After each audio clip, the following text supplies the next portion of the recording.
Finally Shahbaz शरीफ साहब की cabinet announce हो गई है। 19 मेंबरान हैं इसमें, जो कि एक बड़ी ज़बरदस्त बात है। लेट्स सी आगे जाके क्या होता है। इसमें 2 ऐसे ओहदे हैं जो कि वर्थ डिस्कसिंग है, लेकिन उससे पहले मैं चाहूँगी कि आप मेरा चैनल लाइक एंड सब्सक्राइब करें and don't forget to share it with your family and friends.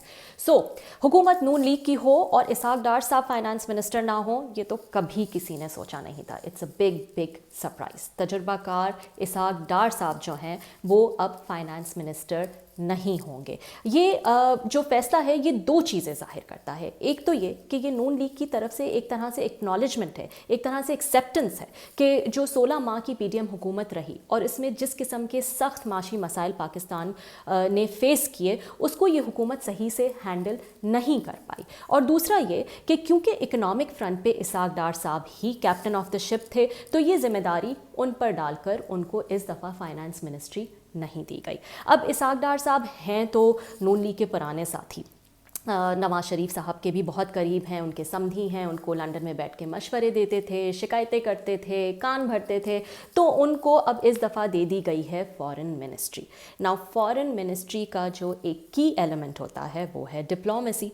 तो क्या इसहाक डार साहब डिप्लोमेसी कर पाएंगे? क्या उनमें ये खूबियाँ मौजूद हैं? अब इसका सबूत भी उन्होंने खुद ही दे दिया था जब आईएमएफ के साथ डील करनी थी, आईएमएफ को ऑन बोर्ड लाना था और आईएमएफ बहुत वक्त लगा रहा था और पाकिस्तान को अशद ज़रूरत थी उस वक्त लोन की।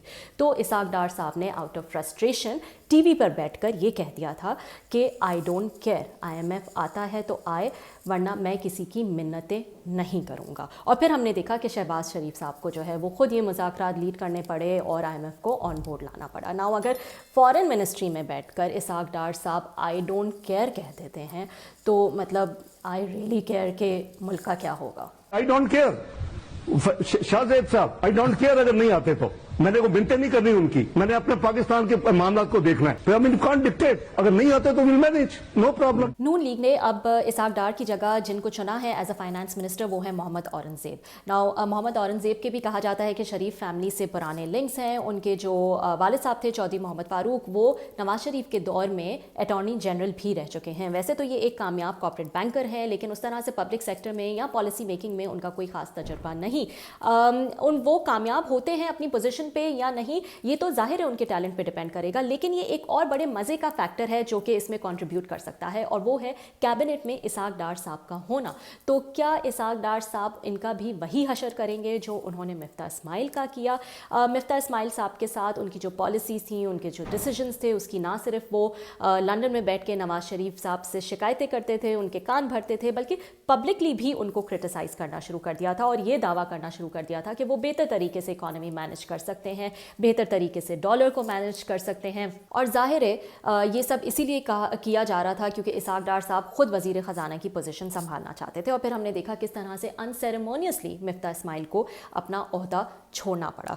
तो क्या मोहम्मद औरंगजेब का भी यही फेट हो सकता है? क्या चंद मुश्किल डिसीजंस लेने के बाद वो भी बली का बकरा बन जाएंगे, या फिर he will be successful in holding his fort? एक और अहम वजारत है वो है मोहसिन नकवी साहब की, यानी कि वजारत दाखिला, इंटीरियर मिनिस्ट्री। अब जिस तेज़ी से मोहसिन नकवी साहब को ओहदे मिल रहे हैं, जिस तेज़ी से वो तरक्की कर रहे हैं, ऐसा लगता है कि बहुत जल्द हमारे नोटों पे भी कायदे आज़म की जगह उनकी तस्वीर होगी। मोहसिन नकवी साहब को जब केयर टेकर वज़ीर आला बनाया जा रहा था तो उन पर यह एतराज़ था कि वो नवाज शरीफ के और आसिफ जरदारी साहब के बहुत करीब हैं, और जो 1 साल का उन्होंने टेन्योर भी गुजारा, उन पर यह इल्ज़ाम लगता रहा जानिबदारी का कि वो नून लीग को फैसिलिटेट कर रहे हैं, पीटीआई को दीवार से लगा रहे हैं। और जो एक फैक्टर था होना चाहिए था न्यूट्रलिटी का, केयर टेकर मिनिस्टर का, वो उनमें नज़र नहीं आया। फिर फॉरेन केयर टेकर मिनिस्ट्री जब ख़त्म हुई, उसके फ़ौरन बाद उनको पीसीबी चेयरमैनशिप का ओहदा दे देना, उनको वफाक में वजारत दे देना, इस बात को वाज़े करता है कि उनको उनकी खिदमात के लिए नवाजा जा रहा है। और अगर मोहसिन नकवी साहब को इसलिए लाया जा रहा है कि पीटीआई पे क्रैक डाउन के हवाले से जो एक पॉलिसी थी उसको जारी रखा जाए, उसको कंटिन्यू किया जाए, तो ये किसी भी मुंतखब हुकूमत के लिए बहुत मुश्किल हो जाता है, क्योंकि सियासी जमातों पे क्रैक डाउन एक कुछ अरसे तक के लिए तो चल सकता है, लेकिन जो मुंतखब हुकूमतें होती हैं उनके लिए इवेंचुअली उसका बोझ उठाना, उसको बर्दाश्त करना बहुत मुश्किल हो जाता है, और फिर बात उनके बस की नहीं रहती।